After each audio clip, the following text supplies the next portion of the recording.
Hello students, मैं विनय प्रताप सिंह, आपका educator.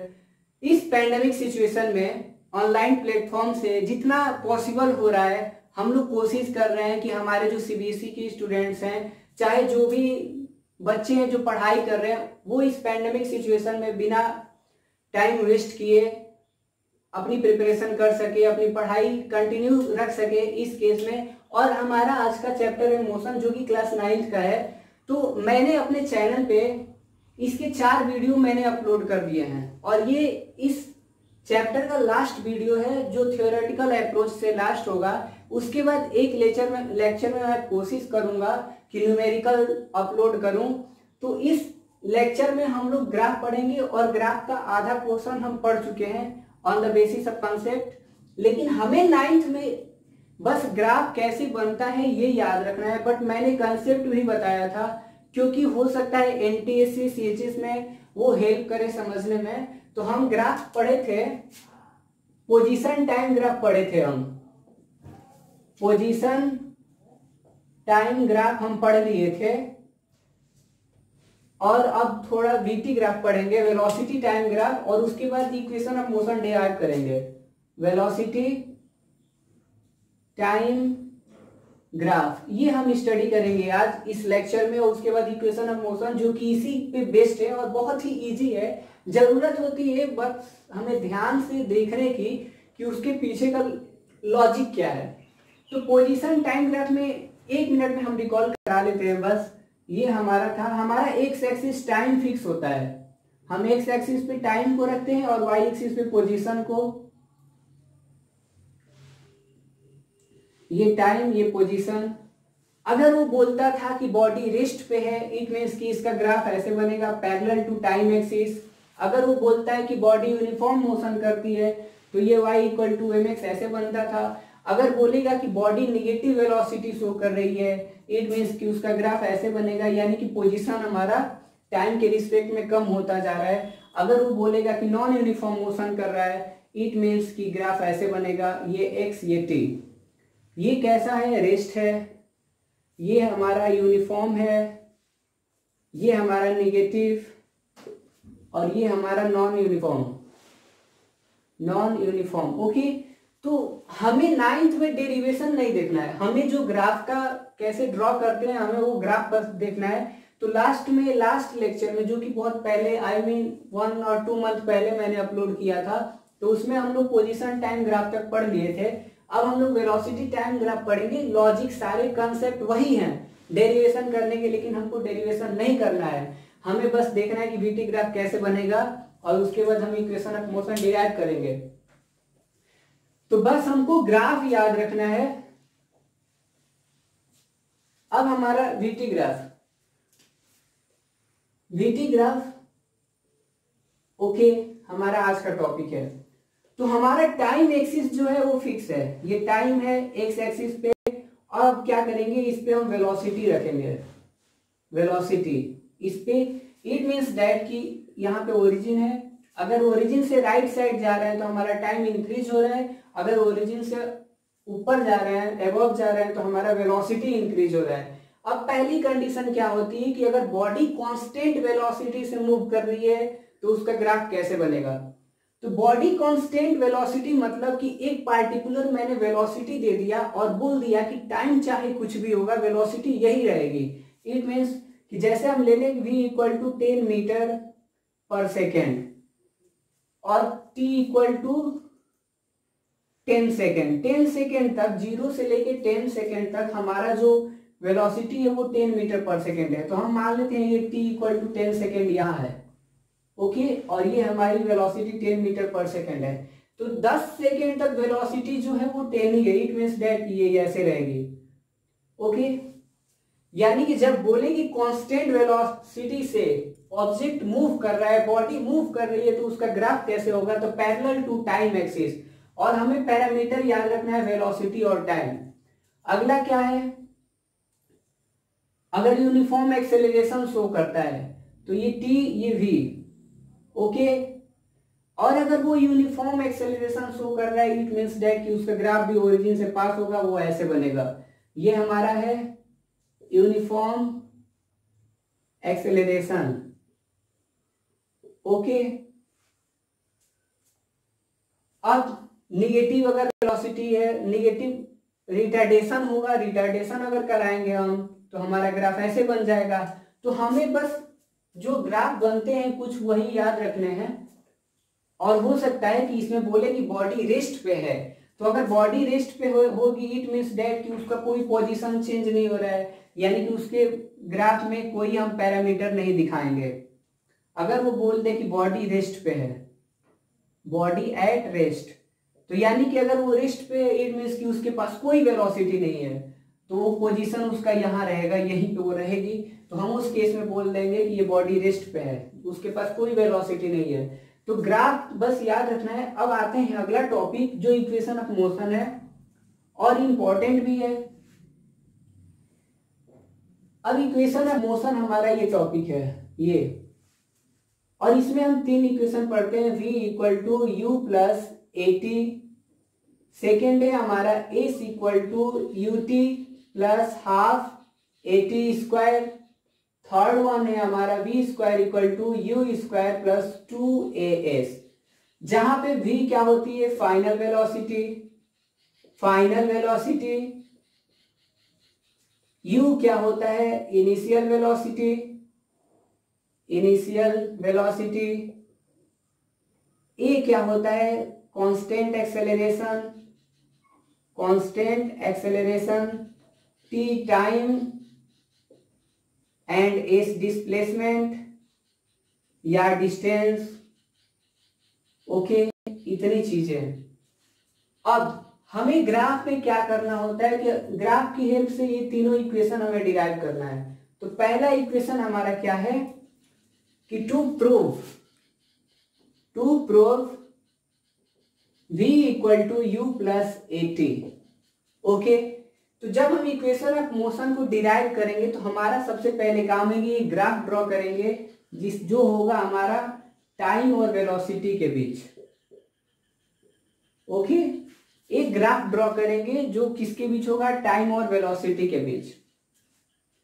अब इस इक्वेशन में हमको final velocity, initial velocity, time दिख रहा है। अब यानी कि हमको वेलोसिटी और टाइम पता चल गया। अब मान लेते हैं कि कोई ऑब्जेक्ट जो है इनिशियल वेलोसिटी u है उसके पास, जब टाइम 0 था तो उस ऑब्जेक्ट के पास वेलोसिटी जो थी u थी, आफ्टर टाइम t उसकी वेलोसिटी v हो जाती है। ओके, स्टार्टिंग में ये हमारा पोजीशन, ये लाइन क्या दिखा रही है कि अभी ये ओरिजिन पे है, 0 है इसके पास, यानी कि स्टार्टिंग में एक ऑब्जेक्ट मूव कर रहा है जिसकी वेलोसिटी u है, लेकिन आफ्टर टाइम t उसकी वेलोसिटी v हो जाती है। अब इसको कैसे दिखाएंगे, ऐसे।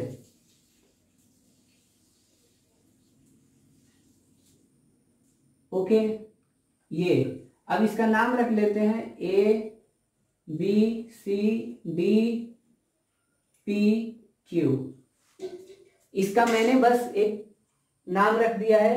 अब देखिए, जब टाइम 0 था यानी कि स्टार्टिंग में उसकी स्पीड क्या थी, इनिशियल स्पीड u थी, कुछ टाइम t बाद यहां से यहां वो t टाइम में पहुंचता है, तो कुछ टाइम t बाद इसकी वेलोसिटी क्या हो जाती है, v हो जाती है। और पहला इक्वेशन हमारा ये है कि v equal to u plus a t derive करना है। अब हम क्या करेंगे कि इस पॉइंट पे, इस c वाले पॉइंट पे हमारा वेलोसिटी क्या है। अब याद हो तो कांस्टेंट वेलोसिटी का ग्राफ कैसे होता था, टाइम एक्सिस के पैरेलल, यानी कि जो वेलोसिटी यहाँ पे है वही वेलोसिटी c पे होगी, यानी कि ये क्या है, v है, और यहाँ पे क्या है, u है, तो ये कितना होगा, v माइनस u। ओके, अब a से b पहुंचने में अगर बात करें तो a से b में टाइम t लग रहा है, यानी कि ये ab जो है t के बराबर है। ओके, अब जो हमारा फॉर्मूला है, एक्सेलरेशन इक्वल टू क्या होता है, acceleration equal to velocity upon time. Okay, acceleration equal to velocity upon time. अब ये जो हमारा चेंज y एक्सिस में दिख रहा है, जो चेंज y एक्सिस में दिख रहा है वो क्या है, final velocity minus initial velocity, यानी कि v minus u, and divided by t time. अब ये किसके बराबर है, ए के बराबर, तो a t equal to v minus u and v equal to u plus a t. ये हमारा फर्स्ट इक्वेशन डिराइव हो गया। अब क्या करना है, दूसरी भाषा में, in triangle A B C triangle में हम ये थीटा निकालेंगे, जो थीटा हमारा एक्सेलरेशन के बराबर है, theta equal to perpendicular B C divided by A B.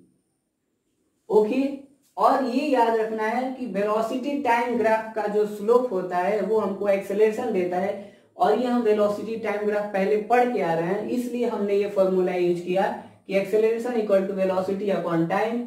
अब यहाँ पे स्लोप जो है, स्लोप क्या होता है, स्लोप इक्वल टू एक्सेलरेशन, इसलिए मैंने ये फॉर्मूला यूज किया। और मैंने देखा कि वाई एक्सिस में जो चेंज है वो कितना है, v माइनस यू, और एक्स एक्सिस पे जो चेंज है वो कितना है, टाइम t, यानी कि v minus you divided by T. उसके बाद ये मैंने सॉल्व किया तो हमारा आ गया u प्लस ए टी। अब आते हैं सेकेंड इक्वेशन, अभी सामने ही है ये आपके।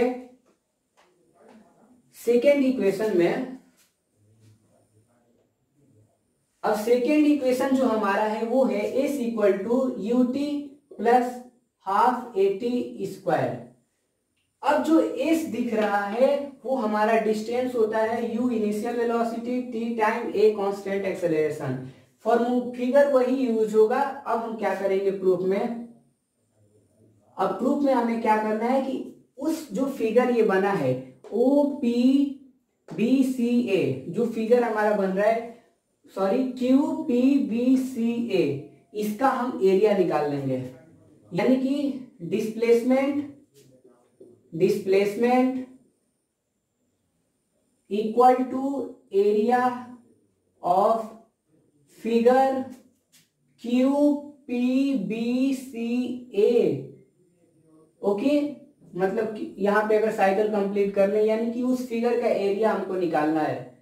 क्यू पी, यहां से चलेंगे, Q P B C A Q, इसको क्लोज कर देते हैं, क्लोज फिगर। अब देखिए ये डिस्प्लेसमेंट जो है एस है। अब एरिया में हमको दो चीज दिख रही है, यानी कि displacement is equal to area of rectangle plus area of triangle. Area of rectangle, rectangle का नाम क्या है, Q P B A, plus area of triangle क्या है, ए बी सी। अब जो पूरा फिगर था, बड़ा वाला फिगर था, उसका नाम था Q P B C A Q, close figure. Okay, उस फिगर में दो चीज है, एक रेक्टेंगल है और एक ट्रायंगल है। तो रेक्टेंगल का एरिया और ट्रायंगल का एरिया हमको जोड़ देना था। रेक्टेंगल का एरिया क्या होता है, लेंथ इनटू ब्रेथ। अब इसका लेंथ कितना है, टी है, ऐसे ये लेंथ हुआ, ये हमारा फिगर छोटा करके देखो तो ये लेंथ हुआ, ये ब्रेथ हुआ। एल किसके बराबर है, टी के बराबर, बी किसके बराबर है, यू के बराबर, फिगर नंबर फर्स्ट, यानी कि you into T plus second figure triangle, triangle हमारा ये है, ट्रायंगल हमारा ये है, सॉरी। अब इस ट्रायंगल में बेस कितना है, टी है, base equal to t and height equal to v minus u, h equal to v minus u. अब क्या करेंगे, फॉर्मूला क्या होता है, 1/2 base into height v minus u. Okay, अब इसको s लिख देते हैं, this implies s equal to u t plus 1/2 v minus u into t. अब हमारा जो फॉर्मूला था उसमें तो a आ रहा है और t आ रहा है, स्क्वायर आ रहा है, ये तो नहीं है, बट हमने अभी पढ़ा है कि v equal to u plus a t, यानी कि v minus u equal to क्या होगा, ए टी। अब v minus u equal to a t के इसके जगह पे हम क्या रख देंगे, from equation first s equal to u t plus 1/2 v minus u के जगह पे ए टी इंटू टी, तो हमारा बनेगा s equal to u t plus half a t square. हमारा सेकेंड इक्वेशन भी डिराइव हो गया। अब कहने का मतलब ये है कि हमें बस जब डिस्प्लेसमेंट पूछेगा तो हम क्या करेंगे, उस फिगर का एरिया निकालेंगे। जब हमसे एक्सेलरेशन यानी फर्स्ट इक्वेशन अगर पूछता है तो हम उस फिगर का स्लोप निकालेंगे। अब आएंगे हम लोग थर्ड इक्वेशन पे। आप 1-2 सेकंड इसको देखिए, ये सामने पड़ा है, करना कुछ नहीं है। पहले के लिए हम स्लोप निकालेंगे, दूसरे के लिए फिगर का एरिया निकालेंगे। तो फर्स्ट डिराइव हो गया, सेकेंड डिराइव हो गया, अब हम लोग थर्ड करेंगे। मैं यही पोर्शन मिटाता हूं क्योंकि उधर हमारा फिगर काम करेगा अभी। ओके, या ऐसे यहीं पे कर देता हूं।